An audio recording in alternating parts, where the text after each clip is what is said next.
Okay. Things have been cooking away for a while, and we're finally able to serve you a whole feast in 11.13. This is largely a systems-based patch where most of our work went into reducing mobility. In short, we're pulling back on places where mobility has crept up. Okay. Okay, that's always good. That's good. Including a few items that have gone beyond the limits of where they should be. We're also looking to enhance the split push strategy and improve its gameplay to add variety and excitement to the overall in-game. Alright. Speaking of eating, this patch also has a mini reworked Tom Kench. Wow, okay, I didn't know that. He's got a fresh kit, VFX, and lit. So gobble away, friends. We'll see you in the next one. Oh, and we got some TFT patch notes as well. Alright, but I'll go over the League ones. So Silas bug fixes. Seems like there's a new Silas bug fix every patch because of his ult, but whatever. Okay, I want to read it step by step. Oh shit. Haha. Oh dude, the mustache is always back. What up, Carrie? Dude, it's back and ready for the weekend. Okay. So Aphelios, passive bonus damage and lethality increase. I'll probably be seeing you pretty soon. I need to go by your store before Friday, or on Friday, we'll see.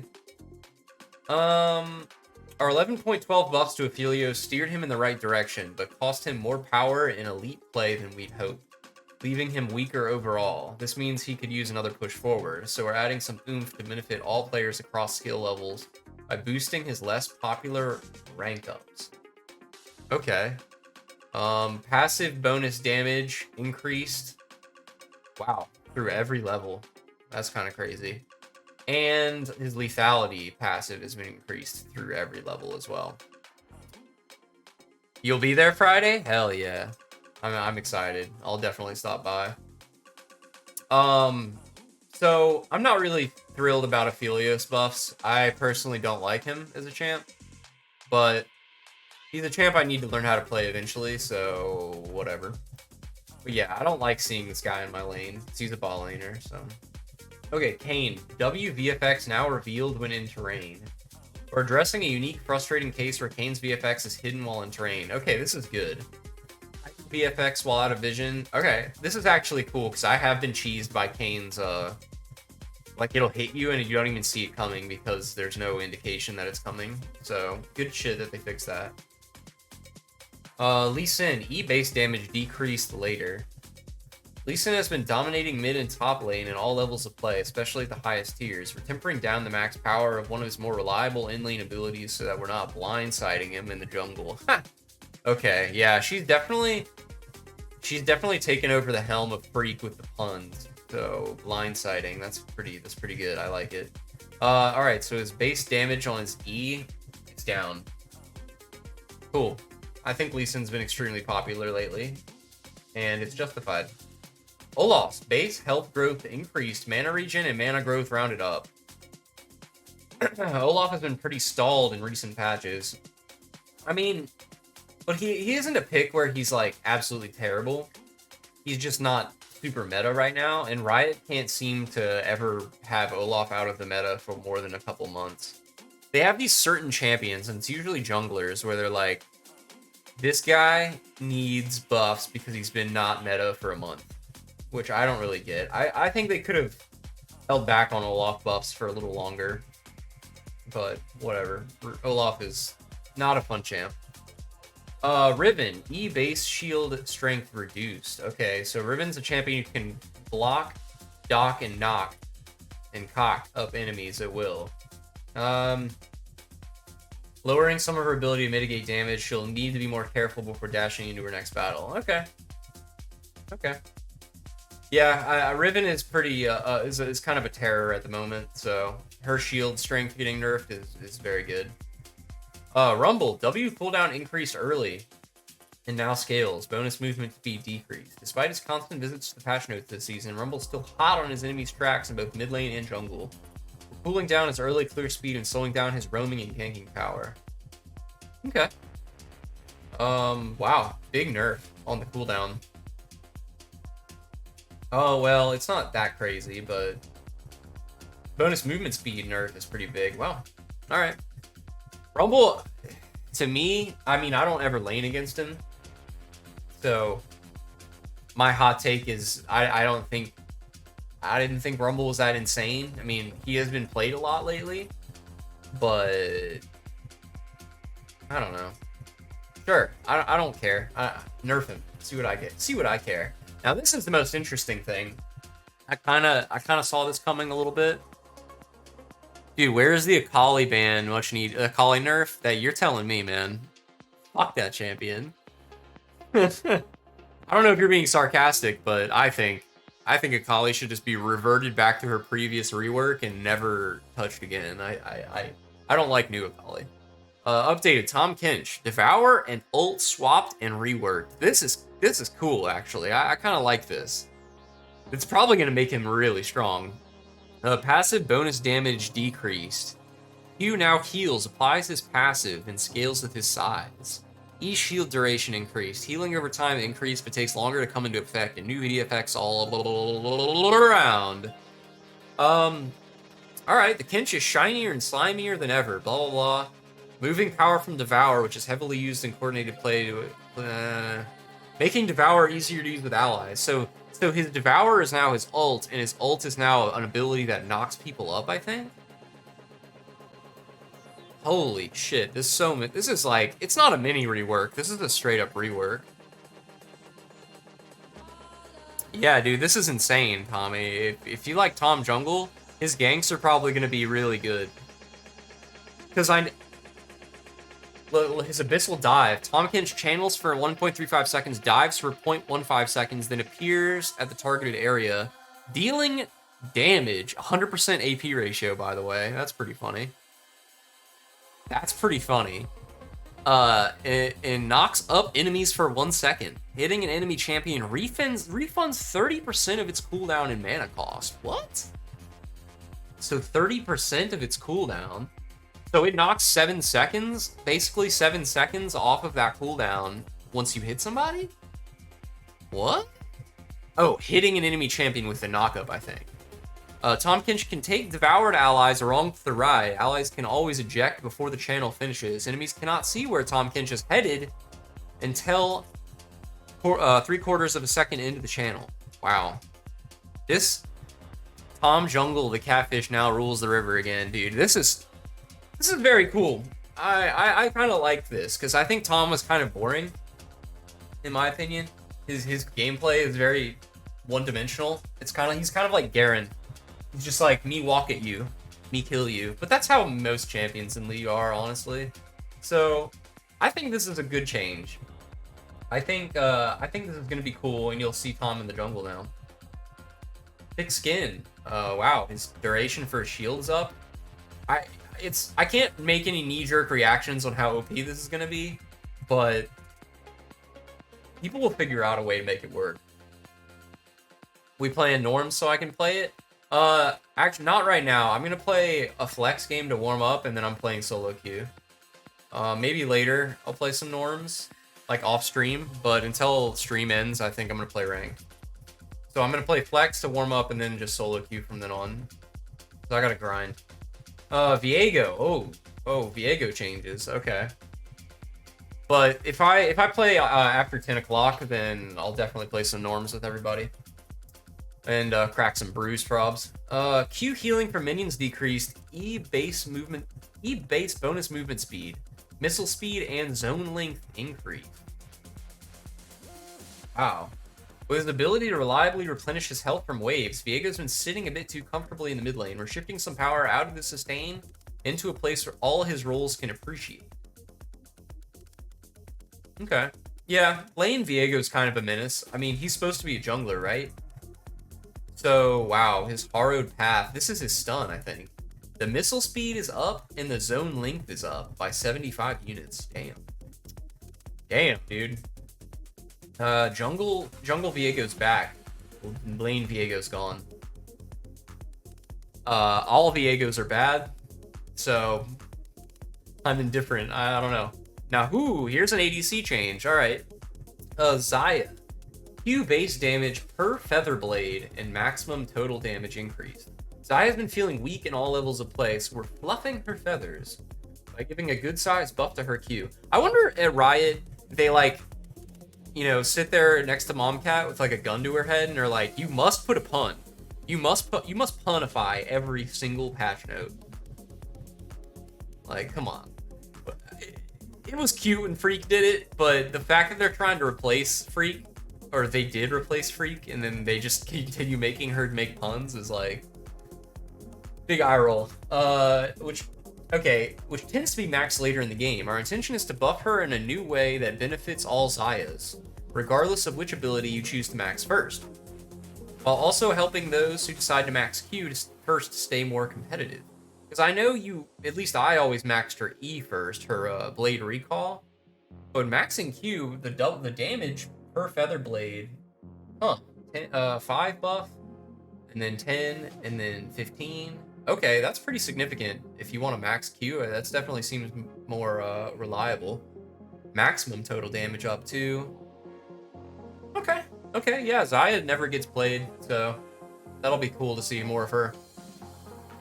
Ooh, oh, we got new items, right? Damn, this is nuts. We actually do have new items. Anathema's Chains. Are you a tank? Is there an annoying enemy on the other team? Boy, do we have an item for you. With Anathema's Chains, you can select one unlucky foe to be easier prey. Vengeance can be yours today. Okay, that was kind of cute. I like how she did that. On a more serious note, this item gives tanks a unique defensive advantage when sparring against a single target, while also providing offensive CC. This should be especially useful when you're in a game where you keep encountering the same enemy or someone you just don't like. So, does this mean all top laners are going to build it? Or all, like... So, it's 2,500 gold, it's a Giant's Belt, a Kindle Gem, and 800 gold. So it's just health and cooldown reduction. Health and ability haste. Wow, okay, so... This seems like it would be good on, like, everybody. What the hell? Mid laners and top laners, or junglers could use it. But I guess it'd be more catered towards the top laners. Vow, active. Wow. Choose a nemesis to start building a vendetta over 60 seconds. Has global range. What? Must be used out of combat and can be used while dead. Okay, so... Over 60 seconds. Oh, so it takes 60 seconds for it to fully charge up. Take 1% reduced damage from your nemesis per vendetta stack. Stacks up to 30% over 60 seconds. So you literally just take 30% reduced damage from somebody? Wait, why wouldn't top laners rush this? First item. That seems a little strong. At max stacks, your nemesis has 20% reduced tenacity while near you. Yeah, wow. I mean, tank top laners, it seems like this is kind of a no-brainer. Like, you'd rush this, and then you rush... Warmogs, maybe? Because you have all this health, and then you could get your mythic? Damn. That's strong. I don't know. We'll see. It may be OP, it may be useless. But I doubt it's going to be useless. Hullbreaker. So this is the Sanguine Blade replacement, I think. Many fighters struggle to convert leads into wins right now. Do they? Especially through split pushing. Okay. Hullbreaker's goal is to give them a strategic purchase, Trindamir, where they can opt into a heavy and more powerful split pushing strategy at the cost of being isolated from their team. I mean, that's the whole point of splitting, but yeah. This item should allow for the split pusher to take down towers and whoever comes to stop them. It also gives them a way to push through tanks and towers, similar to how the old Banner of Command worked. Except now they have to stick with the minions to continue barreling down the lane. Pickaxe, Phage, and 850 gold. Dude, Friend is gonna love this shit. Fiora, maybe? All those split pushers. Trundle? Huh. While no allied champions are nearby, gain 20 to 45 armor and magic resist. Huh. That's cool. Levels 9 through 18. And deal 20% increased damage to towers. Large minions nearby also gain 60 to 135 armor and magic resist and deal 200% increased damage to towers. What? Wow. It buffs your minions. Huh. That's super crazy. Huh. Interesting. Very interesting item. I would say I'd like to build this on an ADC, but I know you wouldn't get any of the value until you got out of laning phase. Because, like, I like building Sanguine Blade on MF to rush down towers because of its passive. But since your support is with you, the passive doesn't work because it's an allied champion. So it seems like it's exclusively a mid laner or top laner item. But hey, that's all right. These items were designed with ADCs in mind, so... Oh well. Mobility items. So this is the big change. As mentioned back in May, we're doing an overall passive movement speed within items and runes. We've adjusted items that have either passively crept up in movement speed, Lich Bane and Trinity Force, or have effects that weaken player expectations of what's considered a safe range or escape route, Shurelya's and Nimbus Cloak. Most of these changes are expected to be power neutral, but we also threw in tweaks based on whether the item was over or underperforming. A special note for Stridebreaker. While Stridebreaker is active as an exciting output for many fighters, it heavily weakened the Juggernaut class's primary weaknesses. Mobility. Juggernauts excel once they begin combat on their terms, so an item that allows Juggernaut to close gaps makes it inherently very powerful. Not to mention its damage and ability to be reused. To address this, we're altering its strength to better suit Juggernaut's needs, and boosting its stats to amp up their strengths rather than covering up their weaknesses. Okay.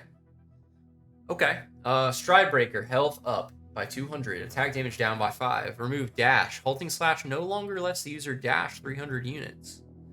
Good. Slasher and Prancer. Halting slash can now be cast while moving. Huh, I didn't know it couldn't, because I never used that item.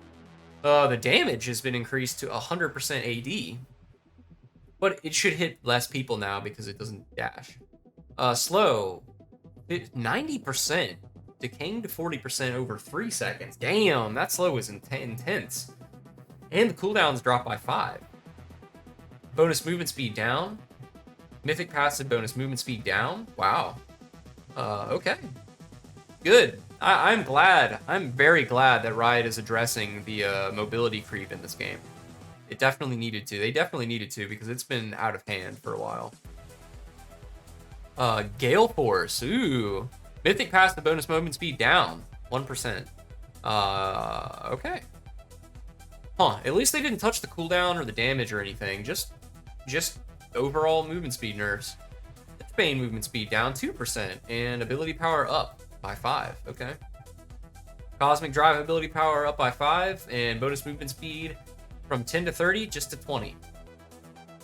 This is good. This is really good. I'm glad we're going to have a more slower paced league. It's not really going to affect it much, but it'll affect it slightly. Rage bonus movement speed down 3 up to 18. Dead Man's Plate build-up duration down, so that's a buff. But the max bonus movement speed is down by 20. Wow. And the bonus on-hit damage, 1 physical damage per stack. Plus 100% bonus AD up to 40. Oh, not sure if that's a nerf or overall or not, because it's giving it an AD scaling. Trinity Force attack damage up. Threefold Strike bonus movement speed down by 5. Infinity Force, okay, Orange upgrade, blah, blah, blah. That's Dance. 15% of your maximum health. Okay. Champion takedowns no longer grant 30% bonus movement speed for 2 seconds. Wow. I didn't even know it did that, but good for them for removing it. Shurelya's Battle Song, Inspire bonus movement speed down 30%, down to 30. Wow. And yeah, that's huge. Prowler's Claw, 90 seconds, so they nerfed the cooldown on it too. And the lethality, wow. Enemy champions, okay, so they made the targeting a little better. Mana mythics, wow. Dang, there's a lot of item changes. While there are a few strong mages, the class as a whole is weaker than in previous seasons. To remedy this, we're putting some of their mythics on the clearance rack to help them reach their first power spike earlier. Ooh, this is good for Xerath mid. This won't solve all their problems, but should be an appreciable boost up, because for real, assassins have been way too strong for way too long. I'm not even kidding. Assassins need to fucking go.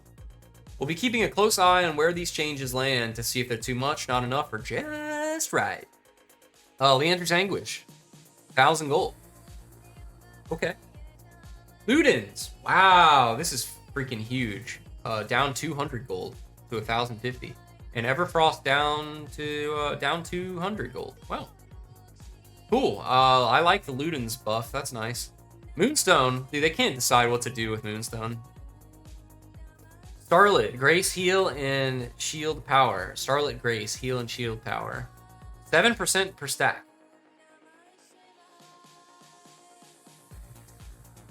Okay. So it's a buff. Sure. I don't know. It's hard to, like, judge support's impact in games, like, from a stat standpoint, until they're, like, extremely overpowered. So this probably won't buff Moonstone enough to where it's stupid OP, but I guess it needed it. I don't know. I don't really play Moonstone champs. So this one's pretty big, and I'm not really excited about it. Just when I started playing shitloads of Ezreal and getting good with Ezreal, they nerfed Divine Sunder. Divine Sunder has been overperforming on a number of range champs, not just Ezreal, but definitely Ezreal. Before its 11.11 buffs. It was already very strong for these folks, but was an unpopular purchase. Now that it's on the radar, we're pulling back on its power pre 11.11 and a little more. They just can't let Ezreal be meta, dude. I don't understand why either. To me, he is one of the most, I mean, heavily biased, by the way, but he's one of the champs that, like, should, you know, be meta. Or he should always be over a 50% win rate, in my opinion, because of his skill cap is so high. And a champ like that needs to be rewarded for playing well. This item, they're nerfing, wow, 9%. So it's down by 3%. That's a pretty big nerf, actually. But I don't know. They're obsessed with champions like Kai'Sa and stuff where, you know, I mean, granted, they all have their own reasons for being hard champs to play.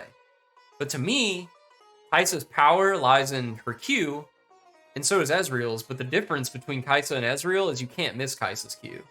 You can miss Ezreal's Q. You can be a bad player with Ezreal, but as long as you, like, farm and do your due diligence playing Kai'Sa, I think you'll have general success. With Ezreal, you have to be, like, doped up a fiend, like, to actually play well, and if you fuck up, like, I don't know. I just don't really get why they have this whiplash, like, reaction. Sure, like, he's getting banned now, but he's not, like, the most broken champion in the game. It's not like Camille or Silas or Kayn or champs like that, where, like, when you feel that they're broken, it's stupid broken. Like, when Ezreal's broken, it's like, oh, cool, and ADC is, like, he's not 1v9ing every game because the difference between good Ezreals and bad Ezreals is so significant. But, you know, I could go on and on. Nimbus Cloak. As part of the mobility changes above, we're pulling back on Nimbus Cloak's bonus movement speed. Wow! Good. This rune has been a menace for, like, years. I mean, it's still going to be a menace. In fact, they only nerfed...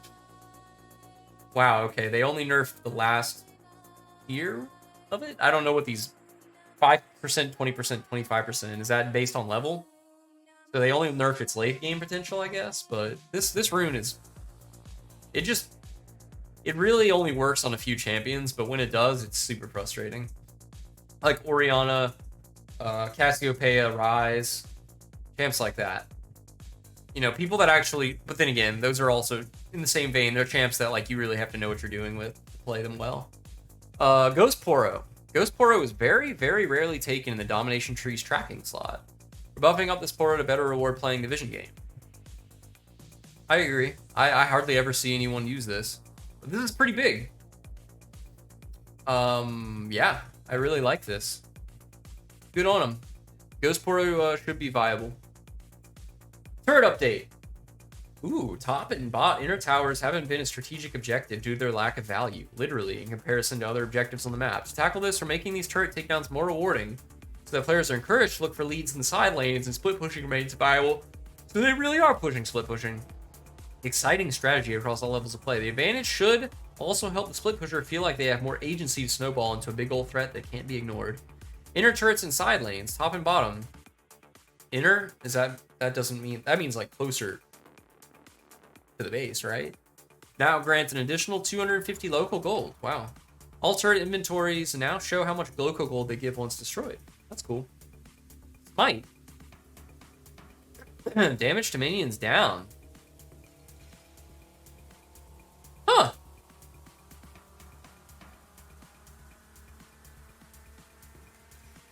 Wow.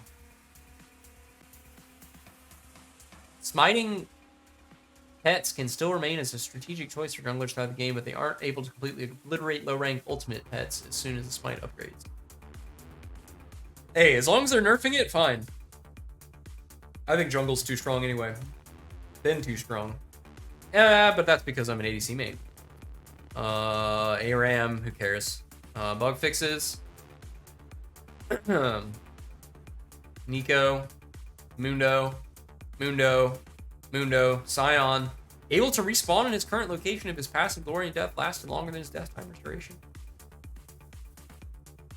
Wait, what? That's kind of cool. Grounded in support tab now properly. Star Guardian Jinx's lines will now play when she purchases an item. Static Shiv's